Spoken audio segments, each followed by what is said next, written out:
maybe don't take life too seriously. Obviously, I'm not going to complain because my wife's giving birth, but it was an exhausting night. Treat every day like it is a literal gift from God, where successful people all have one thing in common, and it's just one thing, and it's grit. They do not give up. Welcome to the Rad Dad Podcast. This is episode 48. I have my very good friend, Paul Garfield, here. Paul and I have been friends for over a decade, so happy to have you on, especially since you are a new dad. So yes, happy. New dad. Just to start off, talk to me about your upbringing and a few highlights from your childhood. So as far as like the whole like basics of it, yeah, just like what it was like growing up, where you grew up.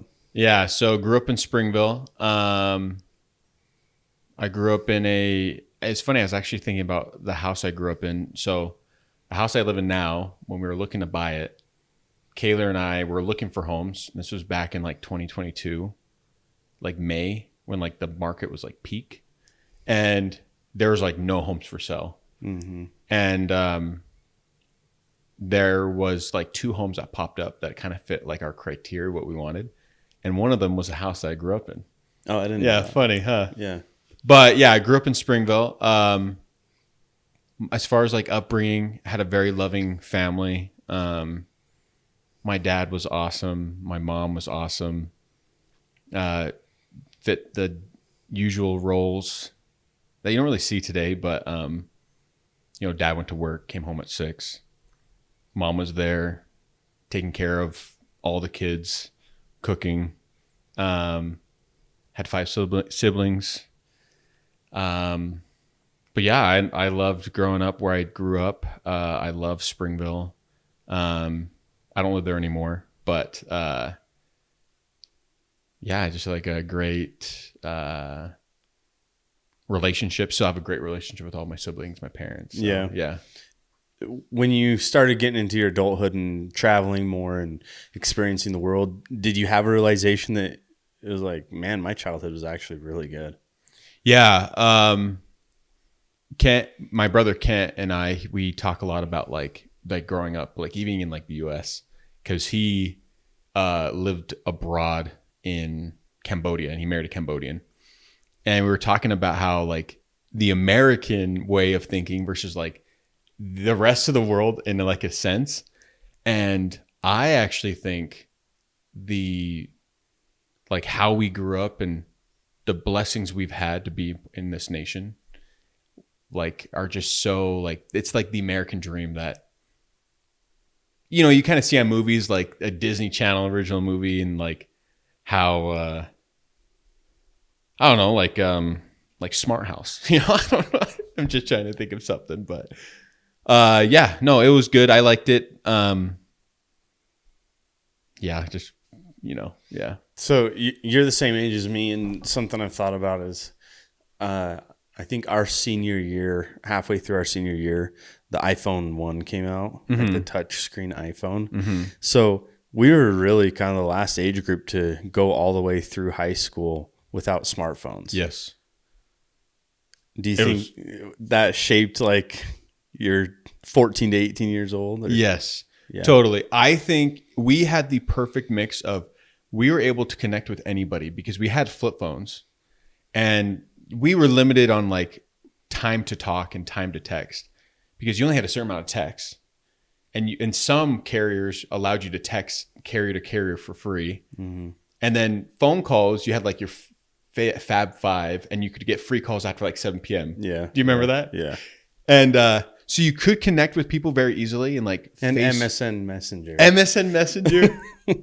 I still remember waiting for my crush to just log on and just sitting there, and she log on and she's like, "Hey, what's up?" Just yeah. But it's so nice to be able to grow up in that kind of age where you just allow like creativity and like boredom just like kind of take over, where you could explore and just kind of get into trouble and do all these things. Where I don't know the generations now.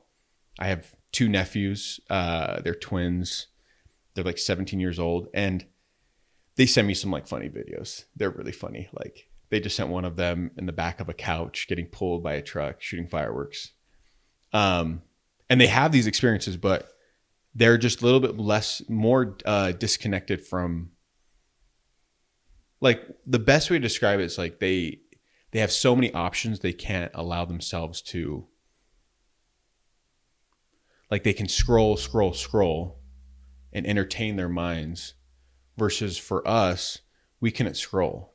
There's no way to entertain besides like going out and like getting rowdy, exploring and all that stuff. And so, dude, I remember being mind-numbingly bored.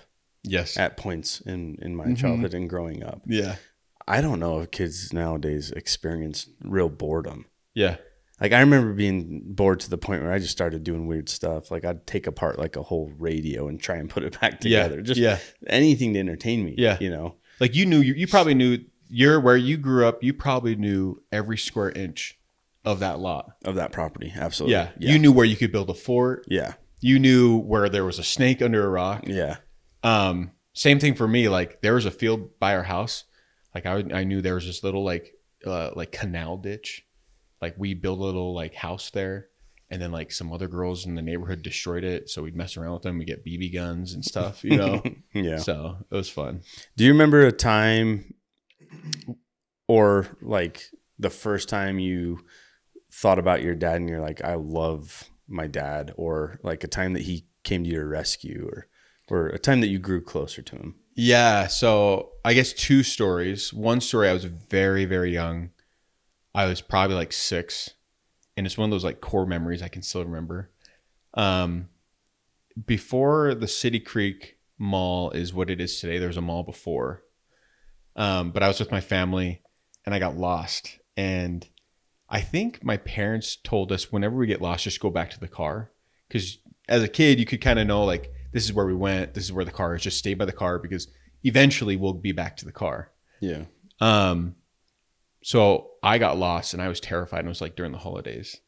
And I went back to the car and I just stood there and I was really scared. I'm just terrified because, like, the comfort to be with your family, you don't really realize it till it's gone. And then when it's gone, you're just like terrified. Mm-hmm. And I can only imagine now being a dad, how that would feel if I lost my daughter. But I remember standing by the car and I just was like waiting, and like people would be walking to their car and I'd just be terrified of them. And my dad came and I just like had this huge sigh of relief when I saw him, and I just screamed, Dad. I just ran to him and I just hugged him. And that was like a joyous moment, when, like, you know, a core memory. And then another time was my dad kind of, he like talked to us. It was like, maybe I was like 12, and he talked about like his health and like he might not be around. And up to that point, maybe I was like 15 actually. Up to that point, I was a teenager. Like, you know, my dad's my dad, my mom's my mom. Like, I love them, but like, you know, they have rules. I don't really like care to talk to them. Like, I cared to talk to him, you know what I mean? But, yeah. And I was like, I never thought in my head like, oh, I love my dad, or I love my mom, or I love my siblings. But when my dad said that, this huge thing came over me, and I was like, I don't want to lose my dad. And that's when I was like, man, I really love my dad. I don't want to lose my dad. So those are some times. Yeah. Awesome. I love it. When was the first time you thought about becoming a father? I don't know if there's like a first thought. But I guess just, I guess probably it stemmed, or it probably began when my oldest sister had kids, and just realizing how fun kids are and like how magical, and everything's brand new to them. So you had nieces or nephews in your teen years, right? Yes. Late teens, I guess. Yes, technically. So if Kenneth and Chandler are the oldest, they're 17. I'm 32. So what's that, like? I was 17 or 16. I don't know. So yeah, I was like 16, 17, like in high school when they first came in. And yeah, just like and being an uncle is way different than being a dad. But you just love them. And I'm like, oh man, like it'd be fun. Have a kid, teach them, nurture them, love them, give them everything you can, and have a family. Like, me and Kayla always talk about, like, we are really excited when we have kids that are of age to go to Disneyland, Yeah. just experience magical things with them, whether Yeah. it's Christmas or even Easter, stuff like that. Yeah. So I love it. I consider you a very motivated person. You're a friend that I look to that, has goals and goes after their ambitions in this life. When did you first start thinking about like personal development and like I want to better myself? yeah, honestly, it probably stemmed from the mission, which is where we not technically met on Utah Lake. Yeah. But it's fun. It's funny as it is. There was a John By the Way talk where he talked about how people will spend hours a day or worry about things that need no worry. And we listen to that on repeat. And he talked about, like, there's people that freak out, like, oh, LeBron James lost the finals. And he's like, I don't think LeBron James is worrying about Paul Garfield and saying, oh, he failed his biology class, And so I guess my mindset started switching from like, okay, I need to progress myself. And you learn hard work and all that stuff. And then you get back and it's like, it's all up to you. It is all up to you to be who you want to be. And especially because we have this amazing country and all of these freedoms that I myself could go open up a business right now, and I could start working as hard as I possibly can, and I will start making money, and I can start reinvesting that or progressing or going and getting a loan and allowing my business to grow. And you get what I'm saying? So I don't know, just a lot with that, and that's kind of all over the place, but yeah. Yeah. So at a fairly young age, you had the confidence to start a business and to take that risk. Did that stem from your upbringing or an urgency to find success, or where did that come from? Yeah, it's funny because my dad, he just worked a normal job where he worked for someone. But the siblings, a lot of my siblings are all entrepreneurs, and most of my siblings all my siblings are very successful.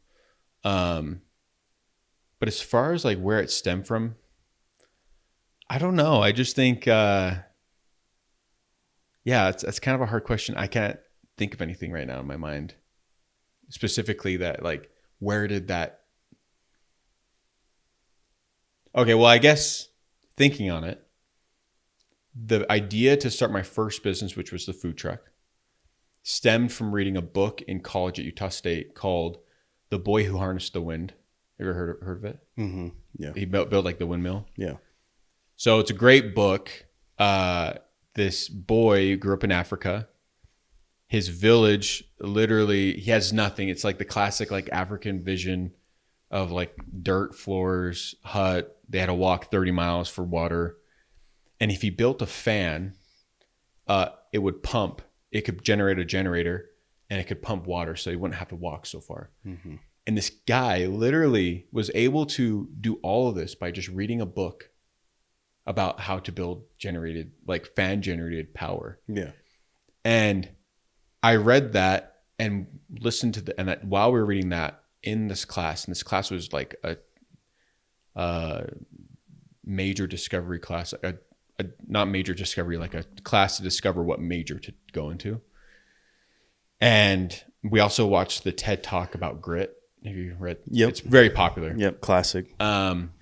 Where successful people all have one thing in common, and it's just one thing, and it's grit. They do not give up. And so kind of during this time, I was talking to my dad or something, and we got on the topic of maybe like starting like a restaurant. Ended up not really like coming to, but I got the idea of like, hey, and this is where the boredom part comes into. I was laying on my bed. I'm like, how do I do this? Because maybe this idea with this person didn't go through. How do I start my own thing? And I just was laying there. I didn't have any phone, nothing around me. no social media, even though it was there. And the idea came to do an acai food truck. I have a Volkswagen heavy bus. I could just like vision the whole thing. It was orange. The purple clouds came later, but I'd serve it out of there. It'd be simple to make, toppings, just scoop it up. And at that point, I was like, I'm going for this and I'm not stopping. And from that point on, I mean, that business isn't around anymore. I have started so many more businesses. To now where I'm at today, where I'm very happy where I'm at, as far as like the real estate side.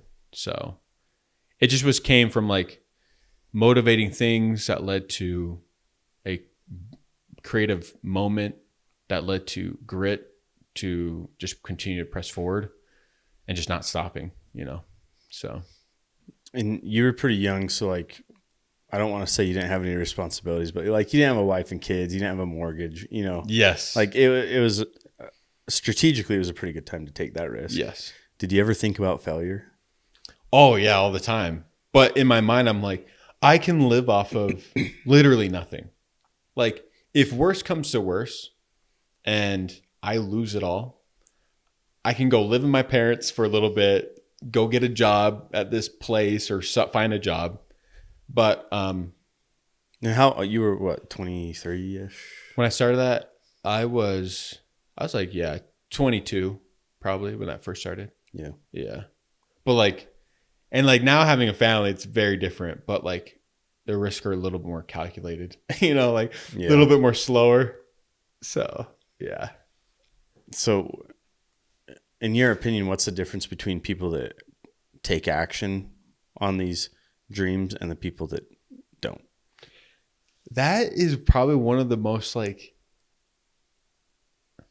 I don't know, maybe we could even discuss about it, because I think about that all the time, where there's people that like, they have these goals, right? They have these things they want to do. Everybody wants to be successful, rich, comfortable, have freedom, but there's people that just don't do it. And I actually don't know what it is. What do you think? Because legit, this is something that I'm actually trying to discover. Yeah, I don't know if I'm right or wrong either, but I think it could be two things. Number one, they call it the comfort crisis. People get so comfortable in their ways with, whatever it is, a 9-to-5, they get insurance from their employer, they get government help, whatever it is, they just get so comfortable. Why take any risk? Why change? Yeah. And here in America, I think it's very easy to be very comfortable very quickly. Yeah. And that's dangerous. Yeah. The other reason I think is just analysis paralysis. They overthink it and they never take the first step. And funny enough, that's something that's been kind of hard for me to understand, because my issue is the other way. I jump into the first step and it's that decision's not calculated, but I have this talent to have no fear of starting. Yeah. Right. And that has been detrimental in some ways in my life, but I've been able to learn to use that skill to my advantage. So I don't know. I don't know if those are the right things. That's just where my head leans. I think we've talked about this, but have you heard of like that comfort paradox? Like possibly, if you have to go a mile, you'll walk. If you have to go 2 miles, you drive. So basically, if situations are worse, you'll find a vehicle that will actually take you there faster. Yeah. Because you're gonna get 2 miles within a minute versus walking a mile. It's gonna be very long. So sometimes situations have to get worse, or it has to get worse down the road in order to get into a motivating movement. Like for me, and I mean all love to my past employer, but I was not progressing in that job. And the only way for me to leave that job was for it to get worse, which allowed me to be where I'm at, which not money's all of it, but I'm making a lot more money than I did at my past employer, which I never would have done unless it would have gotten worse. Yeah. So maybe that's like a thing too. Like people like your comfort thing, like I'm very comfortable. Like I know I'm going to get a paycheck every 2 weeks. I know this is going to happen. Yeah. So maybe they just need to have their lives get worse. Okay, go. Yeah. Just kidding. You know, I've thought about this for a few weeks now, and I don't know if frustration is the word, but I'm just like, there's these laws and these rules that have been taught since the beginning of time that I feel like I have just begun to learn or understand in the last 10 years of my life. Mm-hmm. And if I would have known them in the middle 10 years of my life, Mm-hmm. you know, where would I be now? Mm-hmm. And it's rules like that, you know, the law of attraction, you know, service, laws of service. And I'm just like, people before us knew them. Mm-hmm. Why were we not taught these things, you know, or maybe we were and we just didn't take the time to understand them. Yeah. But I think we live in a world of information, and there's just so much opportunity with the internet. Dude. So if somebody wants it, you want to hop in a vehicle, you have it right here. Yeah. It's the internet. Yeah. If you don't know something, you can learn it for free. Yeah. In most cases. Oh, so the school of YouTube has taught me so much. Literally, it's probably the biggest reason why I was able to start like this first fix and flip and like learning it is like watching just video. For me, I like consuming that stuff. Like opening up my first Roth IRA, which is like boring. I watched a video probably like 7 years ago.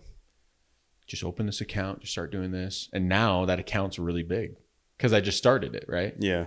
So it's just cool. Like we live in this information. Yeah, you can just pump stuff. So it's awesome. So being in the age of information, I'm sure when you became a dad, you already knew everything. Yeah. You had YouTubed it, right? Yeah, YouTube, how to be a dad. No. Before we get into that, I want to get your perspective and your journey of becoming a married man. Okay. Like dating. Yeah. Talk to me about the mind shifts you went through, the ups and downs, and then finally meeting Kaylor. Yeah, it's actually kind of crazy.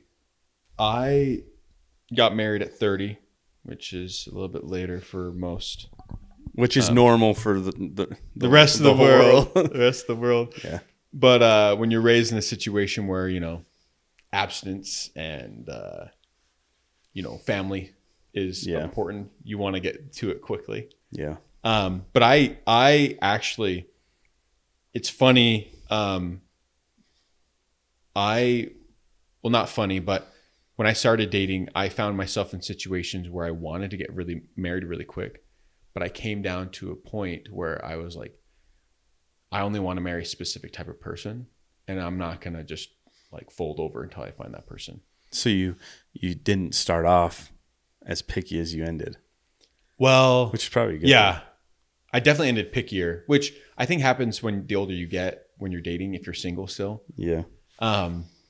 But I dated a lot of girls, like, and that's not like a brag. Like I just would take girls on dates, and I had a lot of situations where girls said, "Hey, I'm looking for marriage." In my mind, I would be like, "You're not the girl I want to marry." And that's, you know, they're great girls, but there's just certain things that I want to find in a spouse. And one of the most important things is they want to be a mom. Like a career is great, but it's not, I don't think it's our purpose as humans just to work. I work for a purpose. I enjoy it because the purpose, what I get from that. But I got to the point 29, 30 where I was dating, and I just dated. And what age was there like a drip of sweat? Like, we better like hurry. I should probably get going. Yeah. Well, it's funny, like all through my 20s, I had like this issue of like getting older. I'm like, I don't want to get older. Like I'm 25. Oh, I hate this. Like I'm 28. I hate this. And as soon as like I got to 30, I was like, bro, I love this. I'm 30, you know? So I don't know if I necessarily had that. Maybe like early on when I was getting older, I'm like, okay, I probably should start like locking in. But truthfully, I would have never married, and that sounds bad, and I probably shouldn't say it like that, but and I probably reword it to this. The biggest contribution for me to marry Kayla, who is the love of my life, and I love her to death, and I'm so grateful I found her. A lot of it was helped by the girl I dated previously, which, not to talk a lot about it, but the main thing about it was we started dating, this me and this other girl, purely just because, her and I weren't really dating a lot of people. We just wanted to go on a date. There's no like real connection there. But as soon as we started dating, I realized like, okay, like this is going to be short lived. Let's break up. But because there's nothing else really going on, it's like, oh, let's go on another date. And we go on another date. And it got to the point where, okay, like I actually can see myself really liking this person.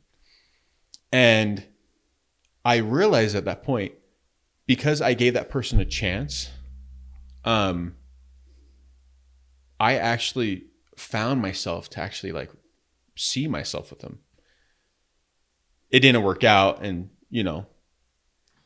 because of just differences. But at that point, I made it at that point, and I won't get too deep into what happened after it, but I went on for some crystal in the sky, light in the sky, I just had so much confidence. I would go to parties. I'd just go up to a girl that I thought was cute. I'd ask her on a date. There was a point where I was going on like 2 to 3 dates a day. And my intention was, yeah. But I mean, they're just like dates, right? Like I wasn't like in serious relationships with them, right? But I'm just thinking of the cost. Oh, I did cheap stuff. And also I was single, so yeah. But what I learned from that was I'm gonna date a girl until either I know it's not gonna work out or they tell me no, because now I realize there's actual potential with that person. So Kayla, I go on a date with her. A friend set us up, and the first date wasn't anything spectacular. We just went and got Mexican food. I dropped her off, but I was like, I'm gonna ask her out again. I'm gonna ask her again, and she kept saying yes, and we kept going out. And it was probably after maybe like the 5th or the 6th date where I was like, oh, I actually really like this girl, and she felt that same way too. And we kept going out. And after like 2 months of like dating, I was like, oh my gosh, I really like this girl. And she felt the same way. And I give thanks to the experiences I've learned from others, from like my previous relationships, to allow me to find the girl that I'm meant to be with. Because if I didn't have that experience where I was kind of forced into dating, not like I was forced, but we just kept dating, I wouldn't have learned that experience where I wouldn't have married my wife. I know that's kind of like a long explanation, but it's kind of like a cool way to like, so if anybody's like single and it's hard to find a relationship, I say that was like the best thing it did for me. Just like go on dates and just like stay in it, because the older you get, the more you're like, oh, I can already tell this isn't going to work. I don't want to go through the suffering. I don't want to deal with the heartache if it's going to be in it. I don't want to hurt their feelings. I'm just going to get out now. Do you feel like you're less motivated to invest in that person? Yeah. Is that what you mean? Yeah, because when you're not dating that. What you said, when you're older, you get that way. Yes, totally. You get to the point where, because you're older and you're like, you've cared about yourself for so long and only for yourself, you don't want to worry about and care for something else or someone else unless they fit all this criteria, which the problem in our day is there's so many options. Like our parents, the person you dated was a person that was just in your small knit community or your church or your club or your school. And that's who you dated. Yeah. You saw a cute girl. She thought you were cute. Then you got in a relationship. Now you can see everybody within 30 miles of you or around the world. And you're like, I want to find the perfect person, which is very damning, I think, to progression overall, Yeah. if you just continue to have things like shiny syndrome, Shiny object. shiny object, stuff like that. Yeah. Information overload. Yeah. Are there any specific lessons that you think you needed to learn before you got married? Specific lessons. Sorry, let me rephrase that. Is there anything that you feel like God needed to teach you and you needed to learn and then take the step of marriage? I think kind of going to like the whole idea of like, I need to start loving something other than myself. I really had to learn that, like, just because it is all about you from the moment you leave your parents' house, it is all about you. Because you're only caring about yourself. Like, I would care for family and friends and stuff, but if you really didn't want to do something, you just don't do it. Now, as a husband and a father, like, you have to make sacrifices. You really don't want to do something, but your child needs it or your wife needs it. You have to do it, Yeah. So it's good to kind of learn that, like, time to start caring for something else. Yeah. So what was the biggest surprise in your first year of being married? Like a lesson that caught you off guard? A lesson my first year of marriage. Why are you laughing? Just because I'm just my first year of marriage, probably how much am I getting you into trouble? Nah. Yeah.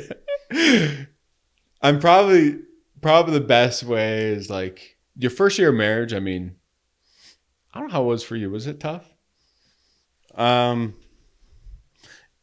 I think I always tell people marriage. I always thought, people tell you marriage is hard. And I was like, in the back of my head, I'm like, okay, well, we're going to fight and that sucks. And that's how it's going to be hard. We're going to fight and struggle. But it's hard because you both struggle together towards the same goal. Yeah. That's why it's hard. You're now struggling with someone else. Yes. I think, and you could tell me if I'm wrong, but I think there's a difference when you get married, like early 20s versus like 30s. I'm a absolutely different person than when I was 22. Yeah. Like, imagine getting married today. Yeah. Like, and imagine if you were single all your 20s. Like, for me and my wife, we definitely had our habits and like, learning to essentially work with each other on this is how I do it. This is how you do it. Was definitely a big surprise. And people tell you that, but it's, you don't really realize it until you're like, okay, this is my wife. We live together. We share everything together. It's different than a roommate. It's different than a roommate because you can leave that roommate. Like you can go for a drive with your wife, and I've never done that, but it's like you can move out and not see that roommate anymore. Like anything, all those situations, marriage is just so different, and it's cool being married to a girl that films weddings for her career. Because you see these couples when I go with her. Yeah. You see these couples that are like taking this new step. And it's such this amazing commitment for marriage of like, I commit to you. And then you obviously like the human mind kind of forgets that moment and those commitments. And you're like, you can get into the thought of like, oh, I can change, I can divorce. But like for me, it's like, no, like I chose you. We're going to make this work no matter what. So yeah. Let's get into you becoming a father. Yes. Like the story of how she was born. Yeah. Well, talk to me about, finding out that Taylor was pregnant. It was funny. Why are you laughing? Yeah.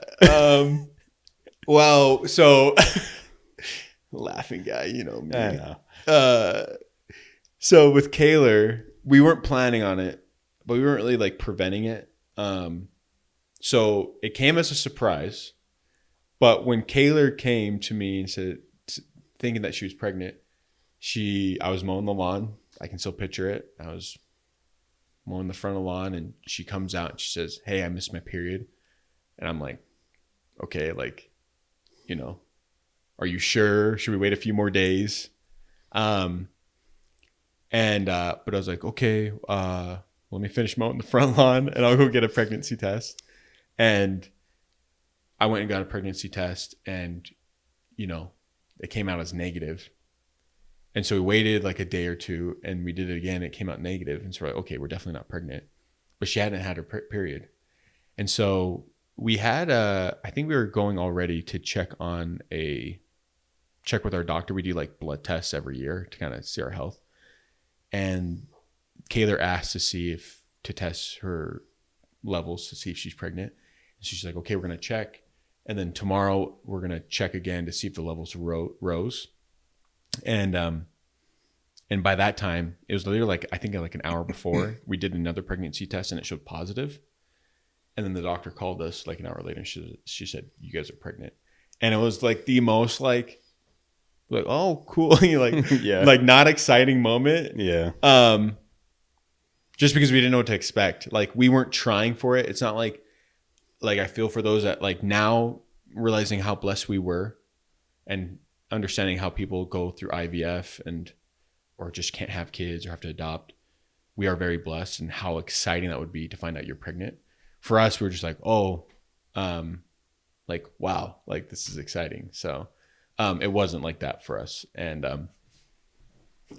but and it didn't really hit me until the day that my daughter was, or day like probably like Kayla was like massively big. Like she was like 3 weeks away from birth. I was like, oh my gosh, like we're gonna have a kid. Yeah. So when did you realize like your life is changed forever? The very first night in the hospital. So my daughter was born at like 3:30 in the morning, and Kayla went all natural. You slept through the whole thing, right? Yeah. Yeah, right. Kayla would have let me, bro. Kayla would not let me. Better not. Yeah, better not. Because she was natural, she didn't have any like numbing. Yeah. So, and we had done a birthing class before that. And we learned about like counter pressures and stuff to help with like a natural birth. Dude, the whole night, I was sweating because there was one position where you like push the hips in and it relieves all this pain that she's feeling. And we had a doula there, and the doula was hopefully there to like help and support. And she was great, and she would come in at times to help put pressure on, but she couldn't last that long. And so I was like, well, I am the husband, and I want to be the one that's like helping my wife, right? Yeah. And all night, bro, from like 9 p.m. to 3:30 in the morning, I was just pushing. And obviously I'm not going to complain because my wife's giving birth. Yeah. But it was an exhausting night. And then we go, and it took so Kayla had a pretty big tear. So it took her like an hour to get sewn up. And then we finally get to our room at like 6. After she was born at like 3:30. 6 in the morning. 6 in the morning. And her sister was coming in at like 7 a.m. And so we slept for maybe like, I don't think we slept. And so we had the whole day with people visiting. Mm-hmm. For some reason, it's probably the only time where I pulled all-nighter, or I should have been tired, but I had just energy. Yeah. Like I was wide awake. Yeah. But that night, bro, when it was like, I was literally exhausted. I haven't slept. I literally was like just breaking my wife's hips. She had a bruise the following like 2 days later from all the pushing. Like I literally had like, I thought I was going to break her legs. Mm-hmm. But it was like 2 a.m. and our baby would not stop crying. And I was like, what did we do? What did we do? Like Kayla couldn't move because she was so like just completely destroyed and like sewn up. And I was exhausted, and the beds in the hospital suck. And I was like, oh my gosh, like as a single guy, you're like, dude, I can just go to sleep. Nothing can stop me from not sleeping. Yeah. But this baby is sleeping, and I'm like, okay, like I don't want to drop it. And like, okay, you're going to try to breastfeed. I need to rewrap it. That was a night I'm like, oh my gosh, like my life is completely different. But luckily I have a good wife, and I was blessed in the situations where I didn't have to wake up at night, Yeah. so Onward and upward from there. onward and upward. Yeah. Good thing you lift weights. Yeah, good thing. Good thing. Yeah. So I know your daughter's young, but what lessons has she taught you? Oh, lessons that my daughter has taught me. Maybe not a lesson, but something that you hear is how much love you can actually have for something. So I guess in a lesson in a sense, but you hear that people talk about how like, oh, you'll never know how much love until you have a kid, or like my mom, we'd always like challenge her as like kids, like, oh, if I murdered someone, I went to jail, would you still love me? She's like, I'd still love you. And I was like, no way. Like I do all these things. Bro, it is crazy how much you can love a child. Like, she is one. She cannot talk to me. She has not ever said, I love you, Dad. She literally just eats food and just sits there and poops and pees and cries and laughs and stuff. And I'm like, my love for her is just like through the roof, like to the moon and back a million times, right? Like, it's crazy. Like I love my wife, but it's just like this different type of love for each one. So it's like a cool lesson of like love and how you can love something like that. Yeah. Yeah. I love it. Now that you have a sliver of experience being a father, Yeah. where do you feel like fathers are missing the mark?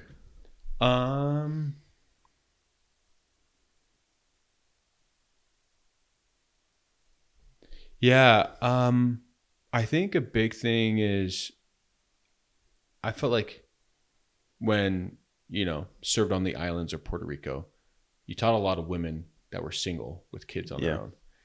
And it was an issue because you talk about families and eternity and stuff like that. Yep. And people were like, oh, how can, I don't believe in that because I don't have that. But it's like, I feel like there's like a selfishness that's stemmed like in each of us as men that we do need to like overcome, because I think it comes down to biology. A woman grows and births and feeds and has that kind of connection with that baby, while men don't really. Like, the skin to skin is with the mother, and then you have it afterwards. But that first initial reaction is there. The connection from the umbilical cord, like it's like a scar to show you that you came from your mother, from the placenta that your mother developed to grow you, right? The contribution of a man is, very quick in the creation of a child. And so like the connection part of it, like learning and like what a mother can get, women have that advantage, which makes them so loving and nurturing and everything. But I guess it's just maybe like learning from mothers, like to be a good dad. Having a good dad is great too, but also having a great mother. Yeah. Mothers I think do play a huge role as far as like how you want to be as like a father as well. I'm just that's just me like kind of like thinking in my mind, but and I could be wrong. No, I think you're spot on. And just something to add to that is it takes work to develop your relationship with your kids. Yeah. Right.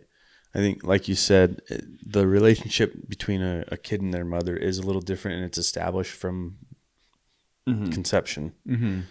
With fathers, we do need to work at it, and it's not always easy. Yeah. Right. Yeah. Like the first 6 months of Lincoln's life, I was distraught. I was broken. I thought he didn't love me. Yeah. And I know it sounds like such a stupid mindset, but I expected him to. I just thought in my mind like he would love on me, he would cuddle me too, but he just wanted Katie, and so my mind just went to a dark place. Like, oh, he doesn't love you. Yeah. And that was hard. Yeah. But look at our relationship now. You know, Lincoln, like he's my right hand man. Yeah, he's your mini you, bro. Yeah. Yeah. And one thing I can say I am good at is intentional time with my kids, because that love and that relationship that we build, and especially from them to me, is important to me. Yeah. I need to know my kids love me. Yeah. So, yeah. So if you don't feel that, do you feel like you change as like a father? You get what I'm saying? Like, well, you either change or you don't, I guess. Like say if Lincoln didn't want to play with you, would you try to strive to be in a different way of like, because like I think about it, like sometimes Twyla's like crying and like reaching for like me or Kayla, and I'm like, you know, there's gonna be times she's not gonna reach for me. How do you think? This is just me curious. How do you think? Because I've also wondered this. Like, how am I gonna deal with this when Twyla doesn't want me? How do you think you're gonna actually cope with Lincoln maybe not wanting you one day? I don't know how I'll react to that situation, but my hope is that I will build the foundation that we'll be able to come back to center, right? Yeah. We'll be able to come back to that established love. Yeah. And it starts from very early age. Yeah. Just building that trust. You know, we always hear about like, oh, parents are always like, oh, I just want my kids to trust me and come talk to me when they're teenagers and they have issues. Yeah. Well, it starts when they're 3 years old. Yeah. You know, if you're screaming at them all the time and on their back about every little thing they do wrong, they're not going to come talk to you when they're 15. Yeah. So I think building that foundation from a young age is going to reflect in the future. Yeah. Yeah. That's cool. I like that. Just because for me, I'm like, I want Twyla to be like, I don't want to be like a best friend. I want to be like her dad that she just loves and trusts so much. But I think about that too. That's a great point of like early on developing that relationship. Yeah. Something I need to remind myself of sometimes is a lot worse parents have raised good kids. Yeah.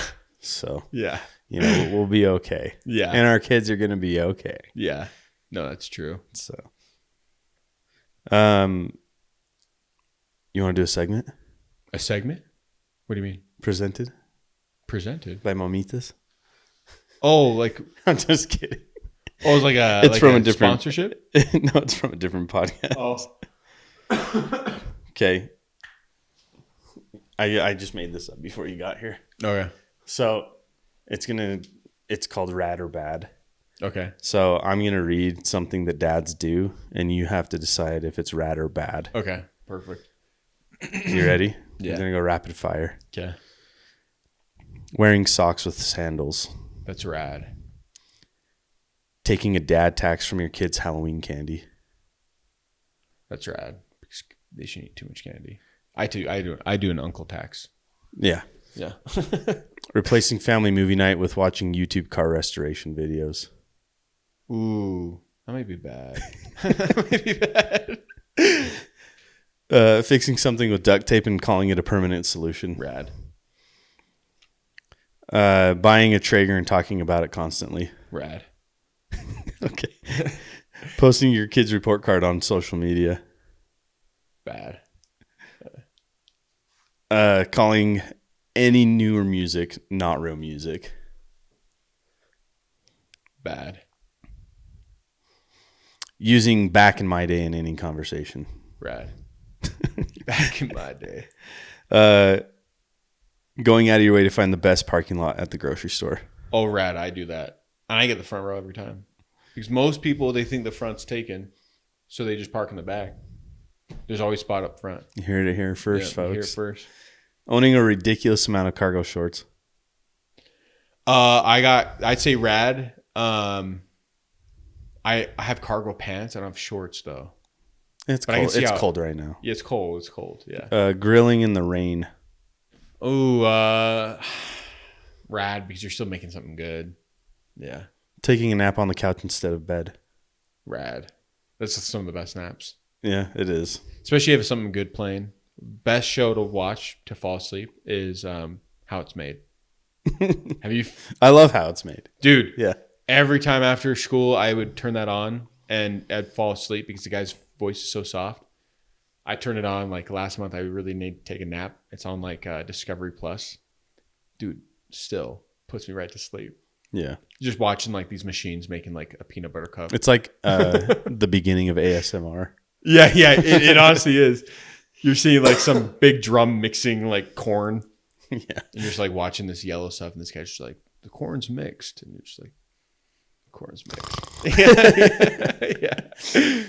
Okay, I want you to just envision your life, your day-to-day, your weeks, your months right now, how it is.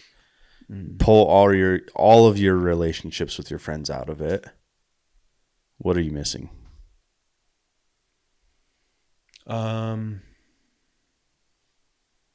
So I'm pulling out all the relationships with just my friends out. What contributions and lessons are you missing? Yeah.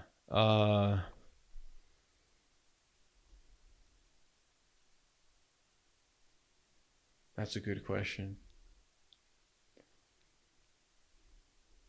Probably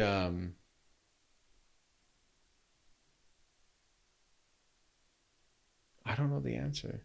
I can't think of anything. Which I know that's so you bad don't to say. so you don't need them. What do you mean? You don't need your friends then.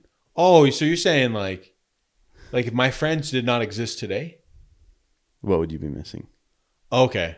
I thought you meant like they are removed. Like what lessons do you learn. I totally yeah. Probably the biggest thing I learned from my friends that would be gone.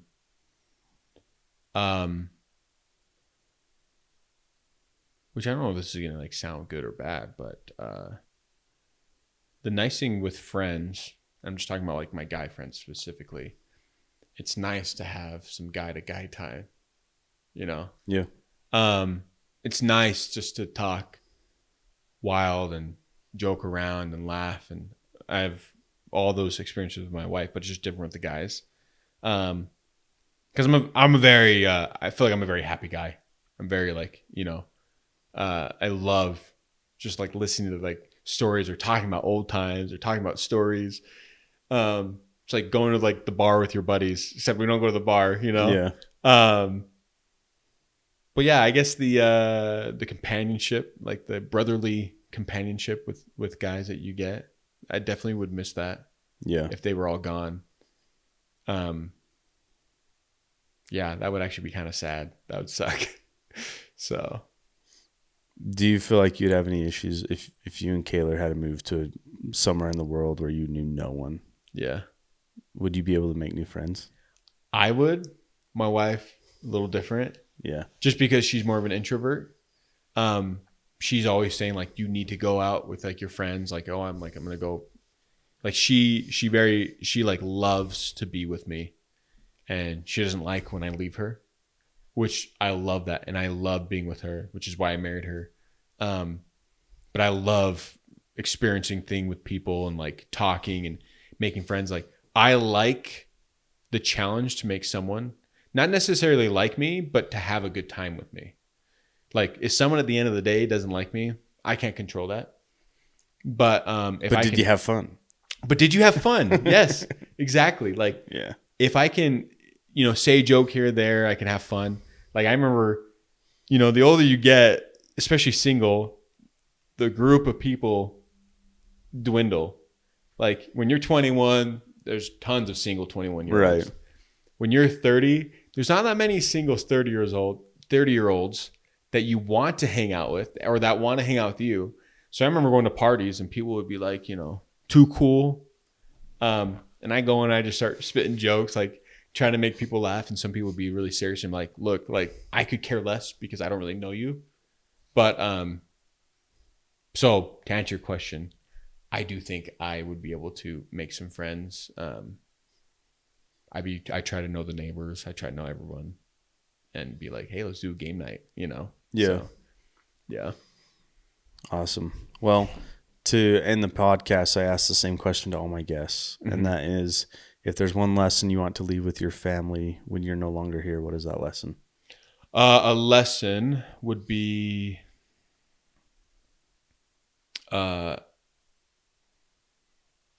maybe don't take life too seriously, because we don't get out of it alive, and treat every day